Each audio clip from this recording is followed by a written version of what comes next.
Welcome to TMZ Live. Harvey Levin here. Charles here. There is an old phrase, something's rotten in Denmark. And we're not in Denmark. We're not in Denmark, but still something rotten. happened in the U.S. We're going to tell you a story Actually, about somebody. U.S. and Canada. Fair. Yeah. Somebody who was widely reported yesterday, was dead. We're talking a 14-year-old. Mm-hmm. And we found out that person is alive. The story is crazy. So why don't we start with who this person is? Lil Tay. Lil Tay, a social media influencer who if you've been around this long, you'll remember was huge on social media about, 5 years ago. And then she kind of disappeared. Well, yesterday, some tragic news was reported on her social media, on her Instagram account, which, by the way, had been, hadn't been used in about dormant for 5 years. A post went up saying that they regretted to say that Lil Tay, as well as her older brother, had passed away, that they were deceased, and that they were found. What we were hearing is that they were found at their home. In the home. And so we jumped on this. There was something about it. When you say we jumped on it, we started making working phone on calls, it. right. And there was something about it that just didn't feel right. And there were reports from various outlets that Lil Tay had died. And we had a lot of discussions all day long yesterday. And there was something about it that just didn't sit right. And we were thinking, is she really dead? We couldn't tell what it was, though. We couldn't tell what it was. And then we got word this morning. 24 hours after this all happened. And that is what adds to the mystery here. But yes, 24 hours later, we just broke this story just a couple of hours ago. And Lil Tay's not dead. Yeah, Lil Tay is very much alive. And now what we're trying to figure out is what happened? What happened in the last 24 hours? Yeah, and it's kind of crazy it took this long. Both Lil Tay and her brother, we should say, are safe and alive, because that statement had said that he had died too. What she claims is that her Instagram account was hacked. And she said, look, all day yesterday I was answering calls from family and friends who were heartbroken, thinking that I was dead. I'm very much alive. Now, she says the account was hacked. She's worked with Meta. She's gotten her account back, and says that she will give kind of the full details in the near future, which, if you kind of know the internet celebrity, social media celebrity kind of playbook, that's what they do. They launch a teaser, and then they launch a confessional video or something like that, where they will kind of tell the full story. Now, that's what this feels like. Of course, there are a lot of questions to be answered until we get there, but good news is she's safe and happy and alive. Bad news is there's still a lot to be answered. Yeah, well, and also just to kind of pick up on what you just said, Brad, that she is going to be talking about this in more detail in the future. The big question is, she knew, and her family knew, that there were reports all over the world that she had died. She knew that, yet there was radio silence for 24 hours. Here's the thing. Even more than that, Harvey, she, in this statement that we got, she says she knew that her account had been hacked. She knew what the report was that was going on. She said that she was getting phone calls from loved ones all day who were in tears, thinking that she was dead. So she was aware of all that. Yet never came out and said, I'm alive, I'm okay. The family didn't come out and say it. Reps didn't come out and say it. Radio silence for 24 hours as more and more outlets started saying Lil Tay is dead. Kind of odd. My name is Timothy Slater from San Jose, California. And it sounds like an episode that I saw on Little Dicky, like where he fakes his death for a day and then comes back, and it's like this huge publicity stunt. And I think that's what's going on here. She's trying to promote an album or something, and the best way she thought to do it was to kill herself, I guess, and come back out. Fake kill herself. So, yeah. Or again, and nobody knew the circumstances of how she allegedly had died, or her brother. Which was the other thing that put, the sounding alarms for us, was the fact that you put out a statement saying that 2 very young people are found dead, but there's no information about the circumstances. It just didn't sit right. Didn't add up. We're going to move on from Lil Tay to Big Tay. And that would be the biggest Tay of all, Taylor Swift, who has now wrapped up the U.S. leg of her tour. The 6th show in Los Angeles went down last night. And look, we told you how incredibly successful this tour has been up to this point, and last night Taylor took a moment out to thank everyone who helped her get to this point. And by the way, the tour is still rolling on. She's still got the international leg of this to do. And she's going to then come back to the United States. Right. But last night was a good time to take a pause and say thank you. There are hundreds of people on this tour. My amazing crew members, the people who load in the stage, they load it out every night, they put it on trucks, they're traveling across the country, away from their families to put on this show for us. And so I would like to take a moment, if we could all please applaud the Eras Tour crew. Yeah. And by the way, the Eras Tour crew that is now flush with cash after she gave very him flush with $50 million in bonuses. But you know, it actually says a lot about Taylor that she said that, because everyone I know who's seen this show has said that the presentation, the lighting, the sets are unmatched, like they've never seen before. So it's there's a good absolutely reason amazing, Charles. I was fortunate to go on Monday night, the best show that I've ever been to. Hands Really? down. Oh, Wow. yes.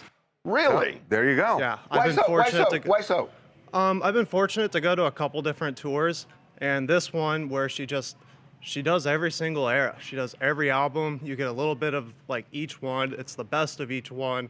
I don't know. If you're a Swift fan, if you're a Swiftie, it's pretty special. There you go. Testify. By the way, speaking of Swifties, New music. Well, yes, there's new music. I was going to talk about the famous Swifties. Fair.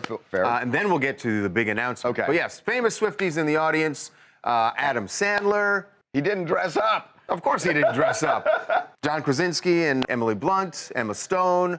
Sydney Sweeney was there, the big one. Carly Kloss was there as well, which That's made me interesting, friends right? again. That's interesting. Right, because Carly and Taylor kind of had a falling out. Yeah, they did, but she showed up. We don't know. I mean, we haven't seen the two together, but at least we know she's a Taylor Swift fan. Right, she's still a fan of her music. Music. Speaking of music. Because Taylor made the announcement last night that her 1989 album is complete, the re-recording of it, Taylor's version, and that will be coming out, what, October? I believe it was. October, and here's what she had to say, because there's going to be new stuff. There's something that I've been planning for a really, really, really ridiculously embarrassingly long time. And I think instead of just like telling you about it, I think I'll just sort of show you something I've been trying to tell you. 1989 Taylor's version will be out October 27th. So this is the re-record of 1989. By the way, we saw her going in and out of studios when she was dating Matt Healy at the time. Right. She was at a in studio in New York City, yeah. and she was going in and out in the middle of the night. That's what she was working on. And clearly that's what she was working on. Boy, this was brilliant timing to do the United States leg, and at the very end announce this. It's so. This is one of the most she brilliant knows what marketing. she's doing. Yeah. You know? She knows. Hi, this is Shane from Stockton, California. I've been watching this tour on social media. I know some of her songs, but I've never been a Swiftie. I'm going to become a Swiftie. Everybody looks like they're having so much fun at these concerts, and there's so much excitement. I have complete FOMO. You know, can I tell you something? She'll be back at the end of next year. But boy, you are so right. You are so right that there are people who weren't necessarily Taylor Swift fans, and you feel left out because you see everybody having an amazing time. It's not just another concert. This is unique. I think you hit the nail on the head. Listen, I don't remember any concert. I know it is a phenomenal concert, but it's a concert. It's not life-changing, right? It's more than a concert, Charles. Oh boy, here we go. I'm telling you, you listen to people, you listen to Jim and other people. They say that, and there's an excitement, and you feel left out if you don't go. So you're officially saying you're going next year when she comes back? No, I'm just I'm a left out kind of guy. We are going to take a break. All right, and when we come back, another singer who definitely knows what he's doing, Harry Styles, wasn't performing last night, but he was having a good time. Performing in sorts. I'm sure there was a performance later the night. We're going to show you who's the new woman in Harry Styles' life when we come back. Harry Styles and Taylor Russell are official. We kind of suspected that maybe he and the actress were a thing. It's now confirmed without a doubt. They didn't say it. They showed it. Say it. They showed definitely showed it last night at an event in London. That's the picture. Yeah. That's not just a greeting, right? That's not just a, hey, how you been? So Harry and Taylor were spotted at a press night for Effect, which is her new play that's coming out in the National Theatre in London. So she stars in it. And Harry Styles was there with a bunch of, big name celebrities. James Corden was there. There wasn't a lot of PDA in these photographs, meaning kissing and hugging, but they were very close. He's got his arm around her waist. They're talking very closely. They're seen smiling together. So I think the rumors of them dating have been circulating for a while. There's been a lot of photos. We even did a story last month where she was seen in the VIP section of his concert. Right, so right. I think there's a lot of, where there's smoke, there's fire, right? So I think they're definitely on. You know what I'm jealous of? I'm just looking at him and just thinking, so he did this tour, which was very successful, and now he can just kind of cruise. For a very long time. For a long time, but now he can just cruise around and have fun. Yeah. And that's the life when you're a really successful guy like that, right, in that profession, where you can work really hard you can take for a break a while, for a year. Right. I mean, that isn't an enviable thing. I have to agree with that. A lot of people, like we've seen with Taylor Swift, celebrities supporting other celebrities. I hadn't really heard of Taylor Russell. I know she was in a Netflix show before this, but I think it speaks volumes that Harry was her date to her event, which means I think they're probably pretty serious. Yeah, that's a big point, too. Right. On your big night that you bring someone of his stature with you, then that says everything. Okay, we've solved that. It's your girl, Lanelle Ellis, aka Miss Babs here in Oakland. And I'm commenting on this. I just feel like, people be rushing people in relationships and they want to take their time to come out to the public, being that they are celebrities. And I don't know if she's really a big celebrity, you know what I mean? So I think maybe he was just waiting for the right time to introduce her to his audience as his girl. I hear what you're saying, but maybe he wanted to wait, but clearly she didn't because she invited him to her event. I don't know that either of them wanted to wait, actually. Yeah. By the way, speaking of relationships, let's talk about one that doesn't exist. Maybe. Exactly. Jeff Lewis, and nicely done. Thank you. Jeff Lewis and his good friend Kyle Richards, who seem to be on the outs because of a joke. And Jeff is We didn't know it was a joke. Jeff is, you didn't think it was a joke? I thought it was a joke, but a lot of people didn't. It was a joke, but anyway, Jeff Lewis, of course, the Bravo star, was on Watch What Happens Live a couple nights ago, and we're gonna play for you what he said about Kyle Richards. And you know the story about Morgan Wade, that there have been all these reports that maybe Kyle and Morgan Wade are a thing. There have also been reports about Kyle's weight loss. But we also said that we knew that they're doing a documentary together on her life. Right. So it's kind of been up in the air. So Andy Cohen wanted to find out, is it real or not, since he's a really good friend of hers. He served it up for Jeff. Here's what he said. Kyle Richards. Okay, Kyle and I are friends. Yes. And I'm pissed she didn't tell me she's a lesbian on Ozempic. Right. Did you know? No, did you guys? That's a classic Hollywood thing there. See, Andy served it up to him, and then Jeff delivers the punchline. Andy's like, oh my gosh, I can't believe you said that. Well, we got Jeff Lewis out after that because a lot of people were saying, wait a minute, what just happened? There were some people who thought, was he sort of telling? And was she more than he should have? Yeah, and was she upset about the Ozempic part? Right? Jeff says there's a clear sign here that she's upset about something he said. Here's what Jeff had to say after the fact. I know you had an interesting conversation on Watch What Happens Live. Do you regret anything that was said, or do you feel like you said what you said? When I brought up Kyle Richards, she's a friend of mine. I was totally joking. I was poking fun at the absurdity of all the rumors going around that she's a lesbian and that she's on Ozempic. Right. I simply meant it as a joke. Have you spoken to her since? I texted her this morning at 6:30 a.m. I'm yet to hear back. No way. Would you think that she was upset with you? I don't know. I hope not. We got him in the afternoon in New York City, so some time had passed. That is funny. So maybe she's not laughing. And guys, we are still trying to figure out if Jeff has heard back from Kyle. I know that Kyle has been very vocal lately in the comment section of her Instagram against users that have come after her, accusing her, especially of being on Ozempic. She has not really addressed directly the lesbian comments. Obviously, she's been spending a lot of time with this country singer, Morgan Wade. Morgan claims they're very good friends, but you have to assume that even though it's kind of clear that Jeff was being funny, maybe this did kind of bother Kyle a little bit. This is Ashley from the blog Starcasm in Minneapolis, Minnesota. I personally don't think that Jeff was joking at all.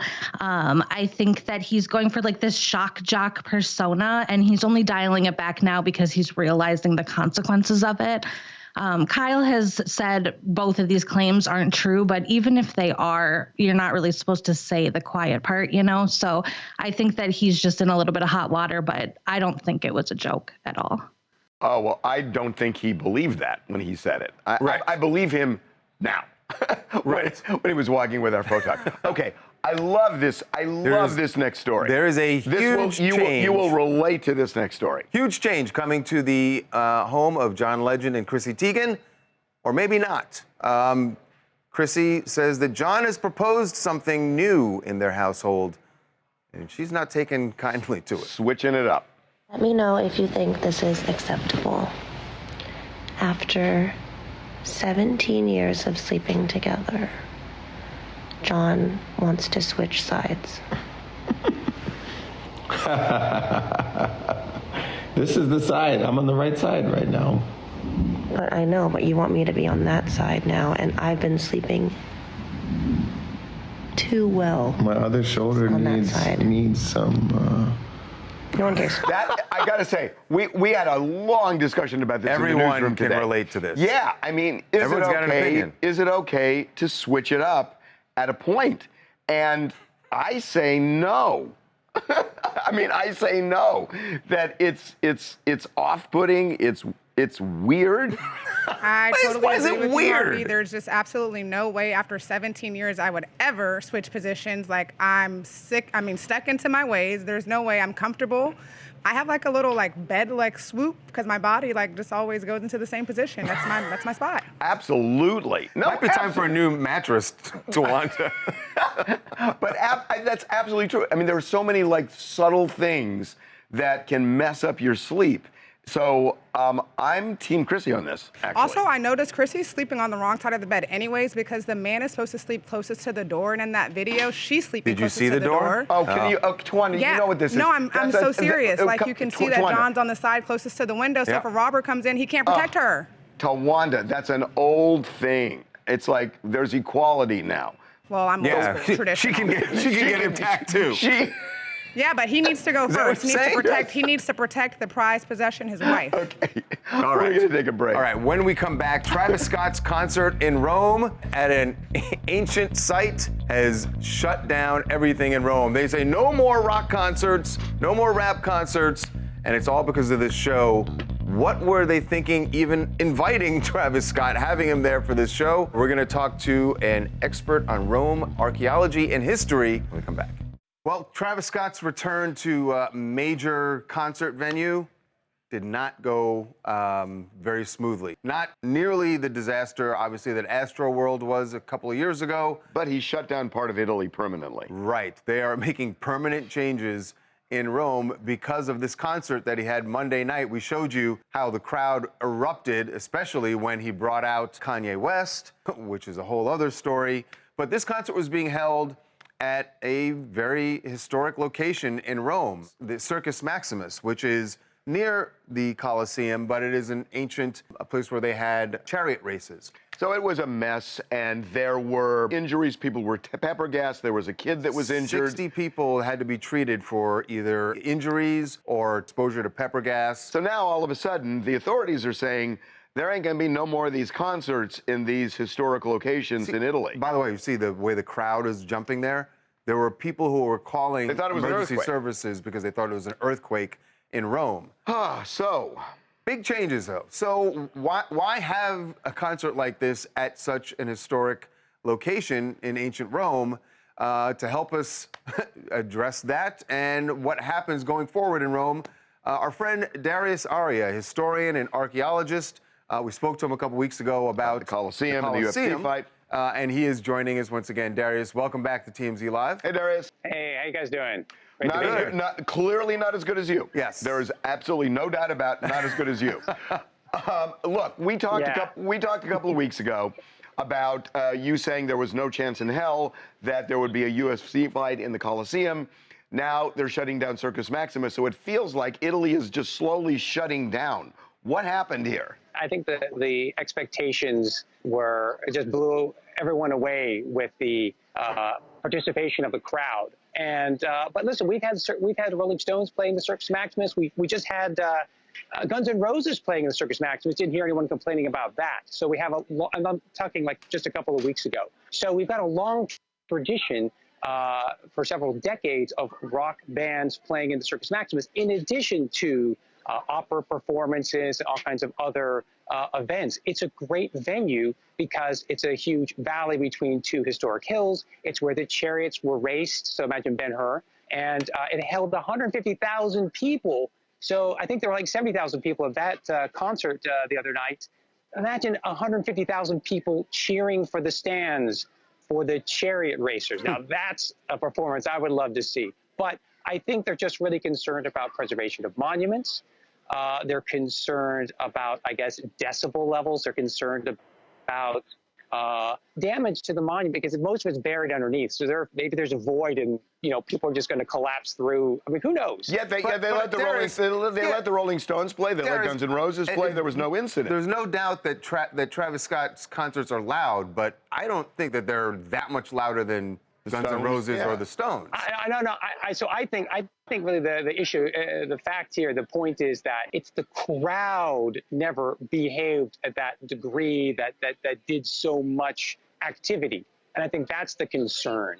The concern on just the what came from the stamping that people nearby thought it was an earthquake. I mean, that's pretty intense. So Darius, this seems like what we're really talking about is an age thing. I mean, look, no offense, and I'm a Rolling Stones fan and a Guns N' Roses fan, but people are a bit older going to those shows as opposed to Travis, and that's why you have the reaction of the crowd. Listen, I was getting out of town. I'm down here in beautiful Vesuvius and so forth, but as I was leaving town, we saw the people lining up, and they were mostly young men, and they looked like they were ready to party. And I'm talking guys in their teens and their 20s. You raise actually a really interesting point that you know what you're getting when you have a Travis Scott concert. You're going to get a lot of young guys there, and he's known for the crowd getting kind of wild. Yeah. So, it's almost like they knew what they were getting. So why did they go down that path and then say, "Oh my God, we've got to end it"? And now they're, taking a drain in the pool for everybody. Right. So this concert popped up like last minute, and it was just a big surprise. And of course, what an incredible venue to have, the kickoff of a whole tour, the Circus Maximus. I mean, it's again down the street from the Coliseum as an incredible ancient venue. Yeah. So I want to take you back, since you're a historian too. I got some history for you. I was in Venice in the 80s, and Pink Floyd performed in the canal, and there were so many people in St. Mark's Square, and they damaged it, that it literally brought down the Italian government. So it seems like there's a history. What do you mean literally brought down the Italian government? Hold on, what does that mean, literally brought down the... There were resignations. People were so angry that they messed up St. Mark's Square that there were officials who ended up resigning. So it feels like there's this temptation to use various parts of Italy, for these venues, and it bites them in the ass in the end just because they get overrun by young people. Yeah, well, I mean, look, we've never had any issues with the Pink Floyd in the amphitheater in Pompeii, so maybe they should just stick with that. Of course, the part of the story there that is crucial is you said this was in the 70s. So 80s. 80s. So Pink Floyd people were still young back then. Right. If Pink Floyd played there now, it'd be no problem. There'd be no problem whatsoever. That's exactly right. That's a good point. That's a good point. Okay, I got one final question. Can you find out who owns those 2 yachts behind you? Yeah, they seem very impressive. They're very impressive. That one right over that one right there by Vesuvius, that's mine. After I'm cutting out, I have dinner on the boat. We appreciate you stepping off for just a moment. Hey, thanks, Darius. Good to see you again. Great seeing you, Darius. By the way, if you are interested in ancient Rome at all, Darius is the guy to go to for any of that information. He is the director of ancientromelive.org. Check that out if you're heading over there and you want to check out the sites. Okay, we are going to take a break. When we come back, O.J. Simpson is looking at another criminal defendant from the sidelines. And he is grousing that the person he is looking at got a sentence way less than what he got for something that wasn't as serious. O.J. Simpson on criminal justice, and by the way, I actually agree with him on this one. When we come back. That hurts. Welcome back to TMZ Live. I guarantee that you never ever thought, back when you were covering O.J. Simpson's trial, that you would see him become a legal analyst. No, I did not. Yeah. Nor did I think I would agree with him on the criminal justice system. Yes, but he is weighing in on the prison sentence for another NFL star, or I should say former NFL star, Henry Ruggs, who played for the Raiders, and you may recall the horrific crime that he committed. He was speeding, he was drunk, speeding through a residential area. 160 miles an hour. And ended up obliterating a young woman's car, killed her. Her dog was also in the car. And he was sentenced to 3 to 10 years. And O.J. Simpson heard that and is, I think, fair to say, incensed at comparing. He doesn't think it's equal justice. Right. The sentence that he got, remember that O.J. served 9 years? Yeah, this is not, obviously not the murder case because he was acquitted there. This is the kidnapping case where in Las Vegas, where he was trying to get his memorabilia back, pulled a gun on somebody, and they said you kidnapped him by not letting him out of the room, even though it was very momentary, and they sentenced him to... He served 9 years. Right, and he was sentenced to way more. So he's saying celebrity justice or something? Yeah. I know I went to college on a football scholarship, but somehow this math is not adding up to me. You're driving a car at roughly 160 miles an hour on a public street and end up killing a girl and her dog, and you get 3 to 10 years. You go to a hotel room that you're invited to retrieve your own personal stolen property, and you get 9 to 33 years. Same courthouse, same city, same state. I don't know. Somehow it just does not add up to me. When he got 9 to 33, I think the reason he got that, it was payback because he wasn't convicted of murder. That it was way out of whack for what he actually did in that hotel room. Correct. And they threw the book at him to, as I think, as payback, and I think it was wrong. So to that extent, I kind of agree with him. But I will say, and I know you're saying you're not talking about the Henry Ruggs sentence, but I would say if Henry Ruggs had gotten 9 years, nobody would have blinked at that. I think that's right. Everyone would have said, okay, well, he killed a young woman, and if he got 9 years, everyone would have said, okay, that makes sense. And yes, as painful as it is to say, I agree with O.J. also. Like, we all did when the sentence came down. We're like, it was 9 years. Yeah, it didn't make sense. 9 to 33. Did not make sense. Yeah, I completely agree. Never thought I'd say that about O.J. Simpson, but to think of a Henry Ruggs that could actually get out of prison. He's 24 now. He could be 27 years old. And that poor woman, Tina Tintor, was 24 years old, 23 years old, and she's gone forever. And it doesn't sit right with a lot of people to think that not only could he be out in just 3 years, but that he could actually resume his professional football playing career. And yeah, you've got a lot of people who have been forced here to say, I agree with O.J. Simpson. I'm not, although I kind of disagree with that. I'm not looking at it on the propriety of the sentence that Henry Ruggs got. I'm looking at what O.J. Simpson got. In terms of what Ruggs did, I mean, when you look at the difference, what O.J. did was intentional.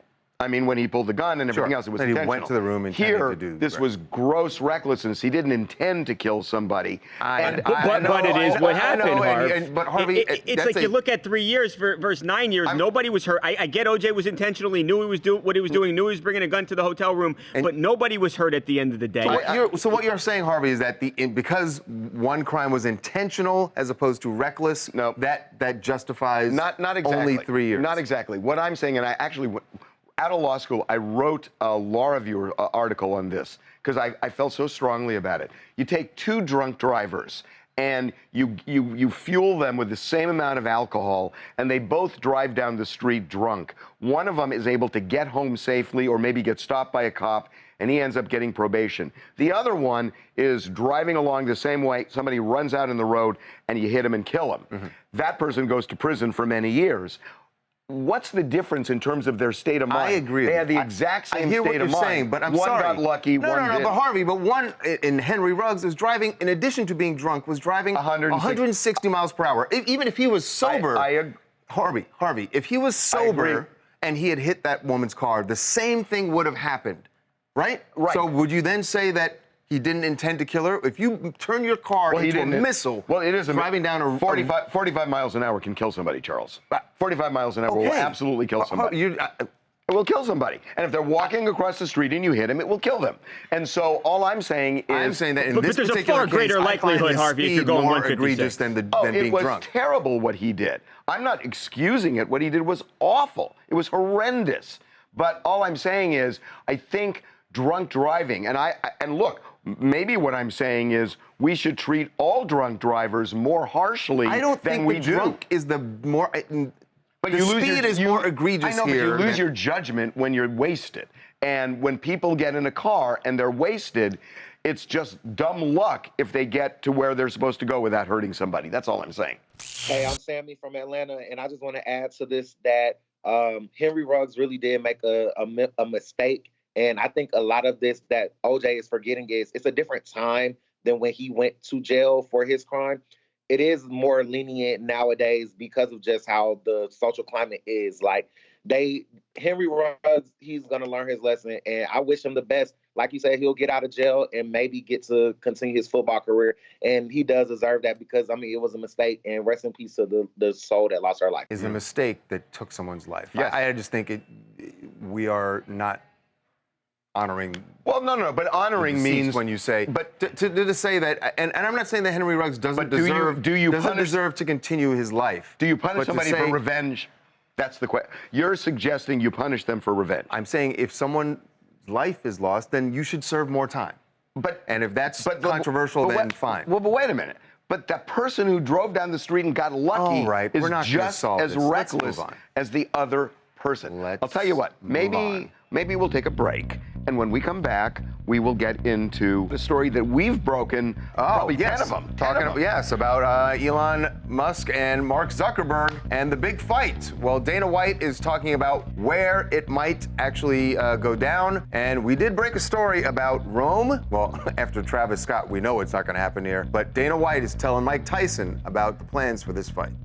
Elon Musk versus Mark Zuckerberg. The fight we are all waiting with bated breath. We've broken this story over and over and over again. Yes. This is a thing. It is definitely something that both of them seem to want to happen. Whether it does happen, we will see. But the man who is going to be in charge of making it happen is Dana White. We've spoken to him about the fight. He was on Mike Tyson's podcast and had something interesting to say about the venue. Well, remember, we broke the story that they were talking, the Ministry of Culture in Italy was talking about holding the fight at the Coliseum. And when we broke the story, Italy came out and said, no, that's not true. TMZ is wrong. We're not wrong on that. They were talking. We were talking about the Coliseum for that fight. And I actually did have a meeting with it's the Minister of Culture's team in Italy. To actually hold that fight in the Coliseum if it would happen. So, but how they gonna fight? Just going all out or just boxing? No, it'd be MMA. Yeah, I want to see that one. No way, man. I want to see that.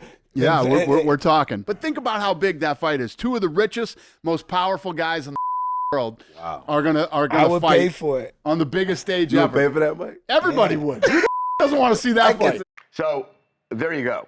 Yeah, it's exactly what we said. Remember when Italy came out and said, "Oh, we never did that. We never."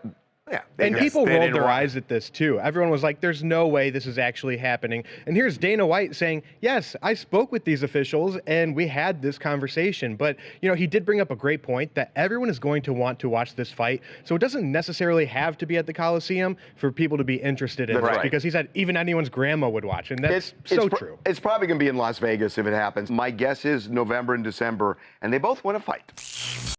Hi, my name is Andrew Chavon. I'm calling from New York City. Just to add to this, I mean, I don't know, but my first thought is the movie Gladiator. Like the two most powerful people in the world are fighting and everyone watching is the same thought. And the thought is, why is this happening? It's just so random.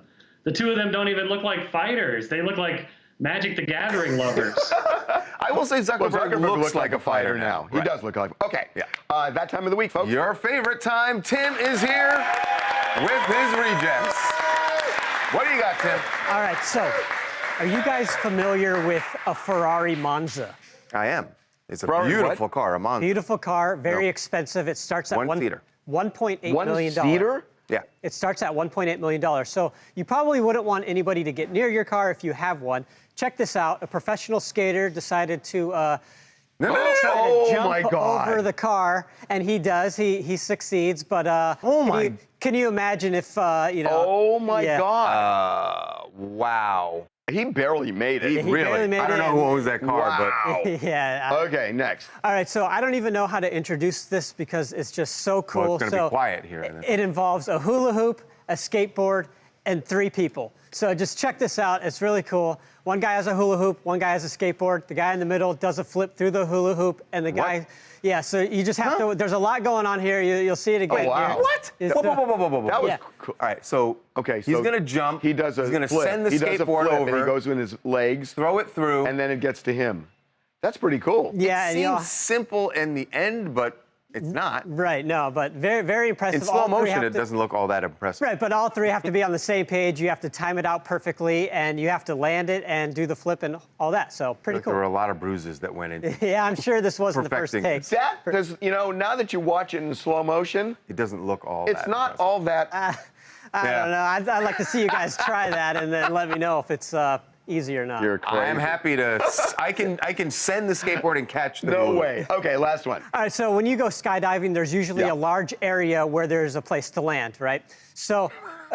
Yeah, it's called Earth. No, but there's an area. So this is pretty cool. So this guy's skydiving. There's a jet skier down on the water there, and he's moving. And the guy skydiving lands on the back of the jet ski. That is impressive. And that is really cool. The fact that he has to really get it perfect. Can I got an aerodynamics question. So he's on the jet ski, but the chute's still open. Yeah, he's got to Wouldn't it disconnect pull him that back? thing really quick. Right? He doesn't. Yeah, but I'm sure it slows down the jet ski dramatically. I don't know. That was pretty impressive. I like that one, Tim. Good job, Tim. All right, Tim.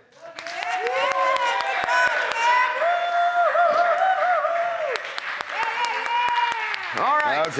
Okay. We're taking a break. Yes, and when we come back, Tory Lanez reacting to his prison sentence. A lot of people felt like it was a little harsh. We know Tory's not happy, but how is he planning to get through it? We got some details from his very famous lawyer. Tory Lanez and his attorney, Jose Baez, have said that they are going to appeal this 10-year sentence that he got. But for now, he is going away for 10 years. And we know he's not happy with the way things went, and there's been a lot said about what he didn't do during this trial, which is show remorse. Well, he denied it, didn't show remorse. There were allegations of witness tampering.